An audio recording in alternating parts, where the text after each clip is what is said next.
Alrighty, folks. In this video, I want to go ahead and give you an example of sweeping with Trajpar. When I introduced this concept in my classes, a lot of people get thrown off because they think I'm speaking some Russian code word. Trajpar actually stands for trajectory parameter, and it is a parameter that ranges from 0 to 1. And the idea is that you use it only in sweeps. Now, Trajpar is actually a very powerful command. And it can be used in sweeping and sweeping with a graph. However, for this example, I just want to show you how you can use it to model something, pretty simple, like say a set of bundled wires that are twisting as you sweep along a path. So first, we're going to go ahead and create our, profile here. So I'm going to go ahead and create a sketch, and this is going to be the tail of the connector here. And it doesn't have to be anything fancy. I'm just going to go ahead and, for example, do something like this, right? There we go. I think that's pretty good. I'm not going to constrain it, but just to give you a little tip, you can actually highlight all of these and then hit Control T. That makes them into strong dimensions like so. I think that also locks them if you have that setting turned on. But, I'm going to say this is good enough right here. Let's kind of move it over a little bit. It looks like it doesn't let me do that because I already locked that. So I might need to convert those back to weak dimensions here. I think that'll be okay. To convert them back to weak dimensions, all you have to do, though, is just kind of delete them like so. See that? And they go back to weak dimensions. All right. So again, just a little tip for you. If you ever have a sketch like this and you're trying to constrain it, you can do Control T. All right.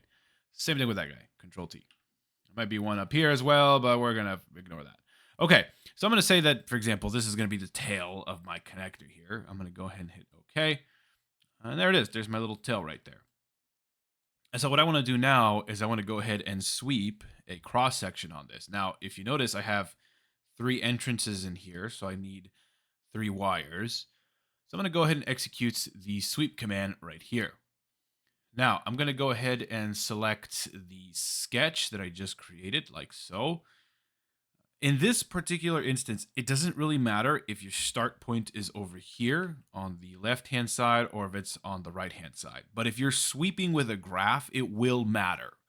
For example, if you're doing a nozzle with insulation and it needs to start thick at the beginning and taper down, that would be a situation where it would matter. In this case, it doesn't really matter. So good. I have it over here on the left-hand side, and then I'm going to go ahead and select Sketch right here. So now that I have my sketch created, I'm going to go ahead and navigate to the palette. So after executing the palette, I'm going to grab a 3-sided triangle here. So just go ahead and drag it in there. And I'll hide my datums to make this very easy for you to see. And all we have to do now is just constrain this guy to be at the origin. So I'll just do a coincidence between this guy and the origin. There we go. And let's say that this guy here is going to be, I don't know, 0.3. Okay, so that's pretty good right there. Okay, this is where things are going to get a little weird. As I just described to you, I want this thing to twist as it travels along its guide curve. So right now, if I were to hit OK, and actually I will do that for you. If I hit OK, you can see that nothing's really happening, right? It stays constant throughout its guide curve. So what I want to tell Creo is, no, I need you to twist as it moves along. Now, in order to answer this question, you need to understand what dimension do we need to introduce to give this thing that degree of freedom? Well, we need to introduce an angle, right? The angle of this thing needs to change as it sweeps along the guide curve. And so in order to do that, we're going to go ahead and create a dimension from, it doesn't really matter in this case again, but to make it easier on us, I'm going to say from the horizontal here to the vertical like so. Now, immediately Creo throws a fit and says, hey, you cannot do that because you have a horizontal constraint here. And that's fine. Go ahead and delete the horizontal constraint. Go ahead and delete. Now, if you want it to begin at 90, like I have it here, then leave it at 90. You don't want to change it. If you want to start it at some other value, though, you would go ahead and set it right now. So if you needed to start it at 45 degrees, you would set it at 45 degrees. But this is good enough for me. So now that I have introduced this 90-degree dimension, I'm going to come up here to the Tools tab right there. And I'm going to go ahead and say that I want to create a relation. Now, immediately, Creo gives you this interface, and you will notice that these now turn into SD numbers. So what you have to do now is you have to select the SD number that you're interested in modifying, which in this case is SD4. And now you can go ahead and begin the process of entering a mathematical expression. So I'm going to say SD4 equals 90, which was our beginning value, plus Trajpar, again, that's Trajpar, times 360 degrees, because we want it to twist one time. So remember, at the beginning of the video, I told you Trajpar is a variable that ranges from 0 to 1. So if we do the math right now, starting at 0, this will be what? 90 plus 0 times 360, that'll be 90. At the end of its path, it will be 90 plus Trajpar times 1, which will be 90 plus Trajpar times, I'm sorry, I kind of mixed that up. So it'll be 90 plus Trajpar times 360, which will be 90 plus 1 times 360. So the final value will be 450 degrees. So this is good. This is exactly what I'm looking for. Now, if you wanted it to twist 2 times, then you would enter Trajpar times 360 times 2 and so on and so forth. But I'm going to say that this is okay. So I'm going to go ahead and verify my relations. Let's check it out. And as you can see, it says relations have been successfully verified. So we can go ahead and hit OK. And now we can go ahead and hit OK. Now, when you hit OK, your sketch should not move. It should be locked in place. If it moved, that means that you entered a mathematical expression that changed this guy. And if that is your end goal, then great. Then you're fine. But if that is not your end goal, then you want to go back and revise your mathematical equation. But now that we have that entered, I can go over here to Sketch and then go ahead and hit OK. Now you're probably saying to yourself, well, Jose, you're a liar because it doesn't really seem like it's doing anything. It looks exactly the same. And you're right. But you have to turn on this guy that says Variable Section right here. So go ahead and turn on Variable Section, and you will see that it begins the process of twisting this sweep. So I'm going to go ahead and say that I want this as a multi-body object because I'm going to remove it later. So I'm going to say create new body there. And then we're going to go ahead and hit OK. And as you can see now, I have 2 bodies in one part file. And now I can use this guy to help me create my wires. So I'm going to speed through this because the ultimate goal of this was just to show you how to get something to twist. But now I need to connect all of this together. So if I go over here into my point command, I can go ahead and say that I want to create some new points. So I'm going to choose this arc edge here, and I'm going to say that that's going to be center. I'll do another point right there and another point right there. Okay. So good. I have 3 datum points there. Let me bring those back. And now I can connect all of this together using a curve through points. So I'm going to come over here into my get data. I'm sorry, not my get data, my datum. Ugh, today's one of those days, right? You can go to curve and then curve through points. Now, again, make sure you don't have anything selected. As you can see, I don't have anything selected right now. If you have the points in queue, it will try to shoot a curve through all of those points. I don't want that. And so once you have curve through points active, you can begin the process of connecting this. So I'm going to say that point 0 is going to connect to this vertex. And you can see that it gives you this little representation here.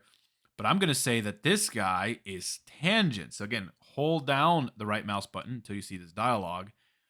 And then it's going to say, well, tangent to what? Tangents to this edge right here of my twisty thing. So that's 1. I can do the same thing over here. I can set it to normal to this face. And there you go. That's 1 right there. I will do the same thing over here. So I'll do another curve through points. And then this guy is going to connect to that. This is tangent to the edge there. This is normal to this face like so. And then we have 1 more that we need to do from here. And let's twist this over to there. All right. Now, again, you could use copy and paste on this if you want, although I find that copy and paste is a little bit more trouble than it's worth for something like this. And then we're going to go ahead and hit OK. And as you can see now, we have these curves that are connecting the points to the twisty thing. And so now what we have to do is sweep our circular cross section that will represent our wire. So I can go ahead and go back to sweep like so. And this is where a lot of people get thrown off, right? You could actually come in here and hold the control key and select multiple things. However, in certain situations, when you have more than two curves, I find that Creo starts to break down, and it's not Creo's fault, it's actually user error. By holding the control key and selecting things, it actually treats them as separate trajectories. You want it to treat everything as one trajectory. As long as it's connected and it has tangency, it can sweep on it. So I'm going to go ahead and go to details here, and I'm going to go ahead and say that I want to combine this chain here, and I hold the control key, and this chain here. So it's going to treat all of this in green as one continuous chain. And then I'm going to go ahead and hit OK. Now we can go ahead and sketch like so. And as you can see, I am beginning the process of sketching here. And I always forget how big this thing is, but I'm pretty sure it's like 6 millimeters. Now you can see it's trying to snap to all this stuff here. If you hold the shift key, it just suspends all of that. That way you don't snap to something. It looks like 200 thou should be okay. So let's go with 200 thou there.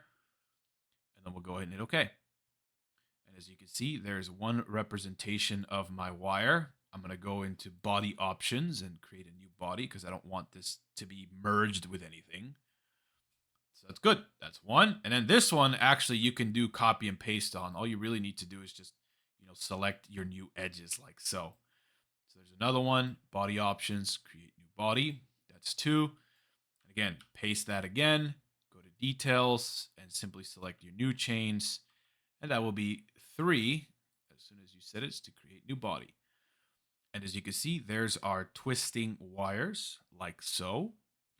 Now, I don't need this guy anymore. I can get rid of this. So in order to get rid of it, I can go over into the body section and I can say remove body. And now I can simply select that sweep trajectory there. Now, this is why you needed to split it into a separate body. If you didn't do that, everything would merge together and it would delete the whole thing, or it probably wouldn't even work. But by splitting it off into its own separate body, this becomes much easier. So I'm going to go ahead and select this guy like so, and I can go ahead and hit OK. And as you can see, that is how it goes.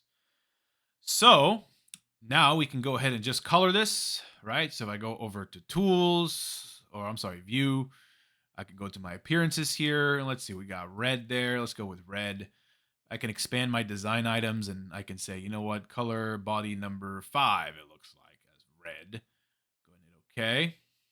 And let's see, what other color do we have here? So we might be able to do we have black in here? Steel? Yeah, I don't know what that is. Let's go with, I guess green for ground, right? Let's do body number 4. Sure. And I really wish I could find black, but maybe I'm missing it, but whatever. I'll go ahead and say body number 3 is going to be blue, like so. And I actually know the color of this connector. This guy is brown, so that's going to be body number 1. And there you go. There's your twisty wires right there. So that is how you can use Trajpar to help you model something like this. If you have any questions or concerns regarding Trajpar, feel free to leave it down below. And as always, take care.